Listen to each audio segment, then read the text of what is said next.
wabarakatuh.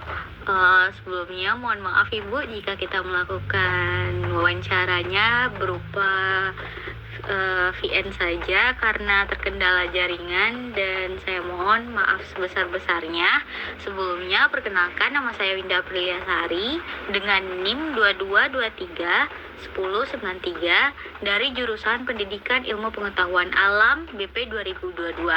Nah, di sini saya tuh ditugaskan untuk tugas proyek yang berupa wawancara dengan guru BK tentang bimbingan konseling yang ada di sekolah. Nah, tugas ini tuh untuk memenuhi mata kuliah saya, yaitu mata kuliah bimbingan dan konseling. Nah, mungkin kepada Ibu Vira dipersilakan untuk memperkenalkan diri. Oke, baik. Perkenalkan, nama saya Safira Mariani, guru BK SMA Negeri 2 Batang Kapas. Ada yang bisa dibantu? Baik Bu, terima kasih. Jadi di sini maksud Winda itu adalah ingin mewawancara Ibu tentang bimbingan konseling yang ada di sekolah. Nah, kalau misalnya menurut Ibu, apakah di suatu sekolah atau suatu instansi itu perlu diadakannya program BK, Bu?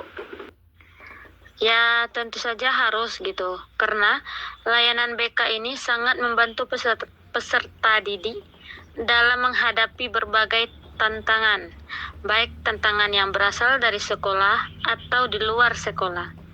Layanan BK di sekolah memiliki tugas dan tanggung jawab terhadap peserta didiknya, yaitu untuk membantu dan menangani peserta didik dalam menghadapi dan menyelesaikan masalah, baik itu masalah yang berkaitan dengan pembelajaran, pribadi, atau lainnya, yang mana dikhawatirkan nantinya masalah tersebut akan dapat memberikan dampak atau pengaruh kehidupan sekolahnya. Selain itu, layanan BK juga dapat membantu peserta didik dalam menentukan karir. Misalnya saja seperti dalam menentukan cita-cita dan lainnya. Dengan demikian, layanan BK tidak hanya menjadi sebuah program yang ada di sekolah, akan tetapi juga menjadi landasan penting dalam mendukung pertumbuhan dan kesuksesan peserta didik saat berada di dalam atau di luar sekolah nantinya. Baik Bu, apakah di sekolah itu ada masalah yang sering muncul terkait dengan bimbingan konseling ini, Bu? Untuk masalah ini nih yang kerap terjadi itu seperti peserta didik itu susah atau sulit sekali dinasehati. Yang selanjutnya itu seperti bandel atau tidak patuh, atau ketika kita berbicara itu dia suka melawan. Dan yang kerap terjadi itu peserta didik itu tidak suka di dalam kelas gitu, dengan alasan di dalam kelas itu sangat membosankan atau gurunya tidak asik gitu. Apa kalau saya boleh tahu lagi Bu, itu apa saja kegiatan-kegiatan yang ada di BK di sekolah yang Ibu tempati, Bu? Ikan kepada kegiatan-kegiatan BK di sekolah itu bisa disebut dengan layanan-layanan yang ada di BK atau yang diberikan kepada siswa dari BK gitu, seperti layanan orientasi, layanan informasi, layanan pembelajaran, layanan penempatan dan penyaluran, layanan penguasaan konten, layanan konseling perorangan, layanan bimbingan kelompok, layanan konseling kelompok, layanan konsultasi, serta layanan mediasi. Itu layanan-layanan yang ada di BK. Untuk pelayanan BK yang ada di sekolah Ibu itu apakah sudah sejauh mana dilakukan oleh pihak guru bimbingan konseling, Bu? Kalau saya boleh tahu. Pelayanan BK di sekolah saat sekarang itu sangat memprihatinkan karena Pelayanan BK tidak akan berjalan kalau tidak ada dukungan dari orang tua ataupun guru mata pelajaran, seperti guru walas atau guru pelajaran lainnya. Karena peran penting guru walas dan guru mapel itu sangat berpengaruh bagi layanan BK. Nah, selain guru BK, apakah ada pihak lain dari warga sekolah yang berperan dalam pelaksanaan layanan bimbingan konseling, Bu? Seperti apa contohnya kalau misal saya boleh tahu, Bu? Selain guru BK, wali kelas juga ikut berperan untuk memberikan layanan kepada peserta didik, apalagi orang tua. Contohnya saja, peran kedua orang tua. Ketika peserta didik sudah mendapatkan layanan di sekolah tetapi tidak sesuai dengan apa yang terjadi ketika dia sudah di rumah, maka akan berpengaruh kepada peserta didik. Seperti ketika anak yang berasal dari keluarga yang broken home, itu akan sulit untuk dimengerti dan mengerti sesuatu. Jadi, butuh bimbingan dari orang tua mereka juga agar layanan BK ini berhasil dilaksanakan. Karena kalau tidak ada peran penting keluarga itu juga tidak bisa berjalannya layanan BK ini. Menurut Ibu, apakah guru mata pelajaran ataupun wali kelas itu berperan dalam program bimbingan konselingnya ada?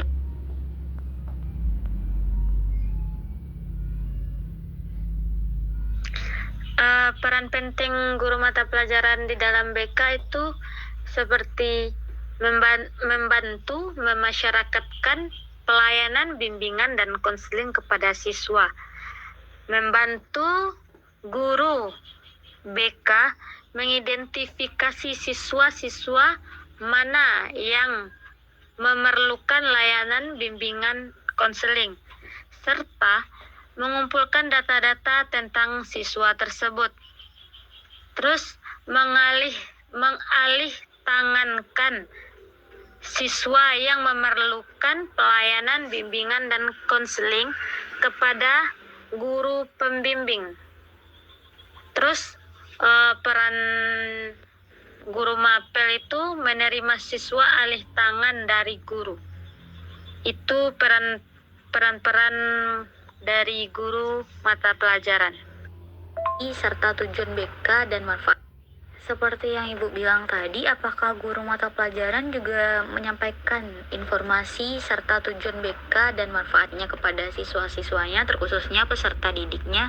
Mungkin dari wali kelasnya itu menyampaikan apa pentingnya BK itu yang harus ada di sekolah, Bu?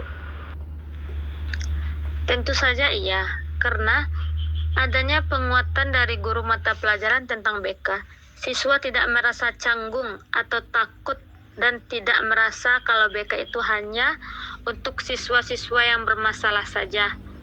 Karena banyak siswa-siswa yang beranggapan kalau BK itu hanya untuk siswa-siswa yang bermasalah, sehingga siswa tersebut menjadi takut kepada BK atau guru BK. Jadi ada penguatan dari guru mata pelajaran mengenai BK atau layanan BK kepada siswa-siswa tersebut. Nah, guru mata pelajaran itu juga akan menyampaikan informasi tentang tujuan dari BK serta manfaatnya kepada siswa yang ada di sekolah, Bu. Nah, di sini kalau misal kita melihat dari anak didiknya itu atau peserta didiknya itu pasti mempunyai masalah yang beragam gitu, Bu, yang berbeda-beda. Apakah daya tangkap yang di mana itu ada yang daya tangkapnya tinggi, ada yang daya tangkapnya rendah. Apakah ada strategi yang disiapkan oleh guru mata pelajaran dalam menyelesaikan jika terjadi hal ini, Bu, agar yang mengalami kesulitan itu mampu mengimbangi yang sudah paham.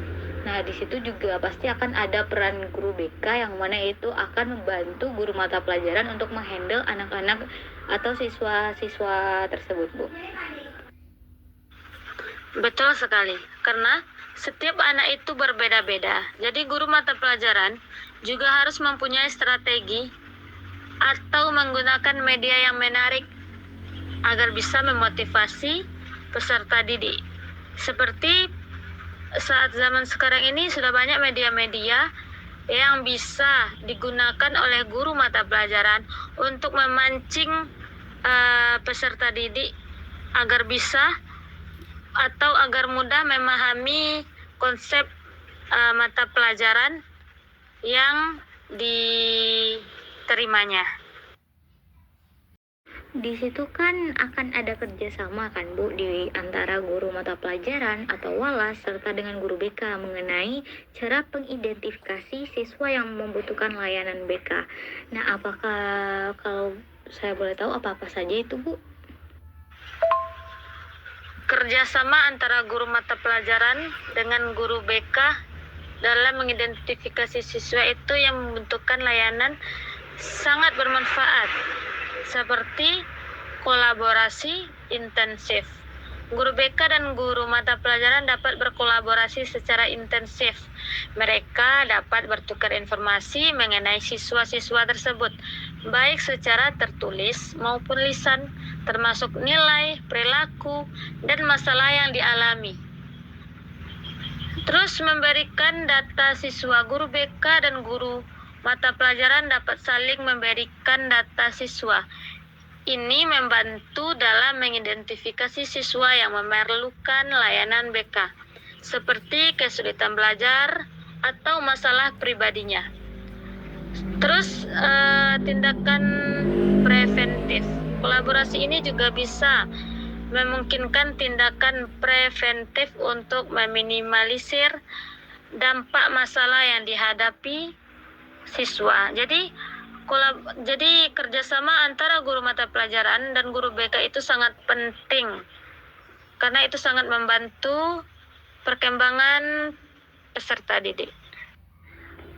Apakah guru mata pelajaran itu juga memberikan kesempatan Bu kepada siswa yang membutuhkan layanan BK? Mungkin saja ketika pembelajaran anak itu langsung membutuhkan layanan BK dengan beberapa alasan yang logis serta dia harus meninggalkan kelas yang mana itu sedang diajarkan oleh guru mata pelajaran tersebut Bu. Tentu saja iya, karena guru mapel juga tahu seluk-beluk peserta didik, tahu sikap peserta didik, tahu karakter peserta didik itu seperti apa. Jadi guru mapel juga bisa untuk dijadikan peran penting untuk siswa-siswa yang bermasalah ataupun tidak. Seperti ketika siswanya berprestasi, guru mapel tahu bagaimana atau apa saja keunggulan dari anak tersebut, ataupun malah sebaliknya bagi peserta didik yang ada masalah, guru mapel juga tahu beberapa masalah atau kendala yang dihadapi siswa tersebut. Nah, di sini itu saya akan menanyakan apakah ada hal yang harus dilakukan oleh guru BK agar program BK itu berjalan dengan efektif dan produktif, Bu. Terus untuk mencapai program perencanaan BK yang efektif atau efisien, ada beberapa hal yang harus dilakukan oleh guru BK, yaitu yang pertama, analisis kebutuhan siswa. Yang kedua, menentukan tujuan BK. Yang ketiga, analisis situasi sekolah. Yang keempat, penentuan jenis kegiatan yang akan dilaksanakan oleh BK. Yang kelima, penetapan metode pelaksanaan kegiatan BK. Yang keenam, menetapkan personel kegiatan. Kalau begitu, apakah harus dipertimbangkan dalam memilih media BK yang sesuai dengan metode layanan BK yang ada di sekolah Ibu? Pertimbangan yang perlu dilakukan oleh BK dalam memilih media dalam pelayanan BK yaitu seperti menganalisis peserta didik, menentukan tujuan media, terus memilih media layanan BK dan menggunakan media tersebut. Jika terjadi sesuatu hal, Bu, dalam pengolahan BK, apakah akan ada evaluasinya, dan bagaimana jika tidak ada dilakukan evaluasi, Bu? Kalau saya boleh tahu.